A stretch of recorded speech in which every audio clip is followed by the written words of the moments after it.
2:30 વાગે કોઈ ઢોકળા બનાવે? હા હું બનાવું. આ કોઈ જાણું છે? જો વાહ, આ ખારી કેક છે. જો તો ઓ વાવ, અમેઝિંગ. હે ને પોચા પોચા મસ્ત ઢોકળા. અને આજે છે ને અમારી 6-7 બેનપણીઓ કપલ કે ફેમિલી ગેટ ટુગેધર છે અને બધાય મળવાના છે એક જગ્યાએ અને બધાય એક ડીશ ઘરેથી બનાવીને લઈ આવવાના છે. વાહ. હું બનાવવાની ઢોકળા. પોટલક પાર્ટી. પોટલક પાર્ટી. સહી હે. જો 2 પ્લેટ બની ગઈ, બાકી બને. હજી જો ખીરું છે. વાવ, બ્યુટીફુલ. 15 જણા મળવાના, ખૂબ મજા કરવાની ને વાતુના ગપ્પા તો જોરદાર મારવાના જ છે. જો હું બહુ કામ કરતી હતી ને કૃષ્ણએ મને ગિફ્ટ દીધી. હા. થોડા લાઈટ હો જાય ને. હા, એ ઓલા બર્થડે ના ફ્લાવર રેડી આમ હરખા કરતી હતી ને, તો એમાંથી મસ્ત છોટું ગુલાબ નીકળે. અને આને શું કહેવાય? લીલી જરબેરાઝ.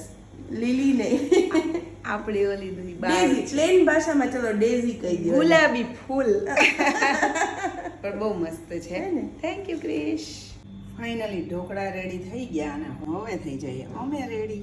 હાય, અમે પહોંચી ગયા છે અમારા શારજાના મમઝાર બીચ ઉપર અને ઘણા બધા મારા ફ્રેન્ડ સર્કલ ને બધા આવ્યા અને હવે જમવાની તૈયારી થાય ને આ છે મારા ભેગા આવી ગયા અને બાપુજીની પ્લેટ બનાવીને હમણાં દઈ દે ને પછી અમે હરિહર કરશું ને પછી ખૂબ મજા કરવાના બધા. બોલે ઢોકળા, પુલાવ, ચિપ્સ છે, સલાડ છે, છાશ છે, કઢી છે અને જમવા માટે રેડી છે.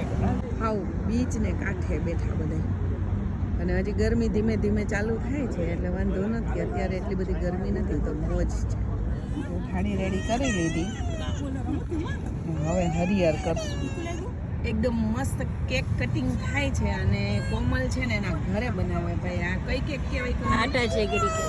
આટા જેગરી કેક છે અને બહુ ટેસ્ટી બનાવે છે. અમને બધાને તો બહુ ભાવે. જમી લીધા પછી કેક ખાવાની મજા જ કંઈક અલગ છે. ખાઈ લઈએ.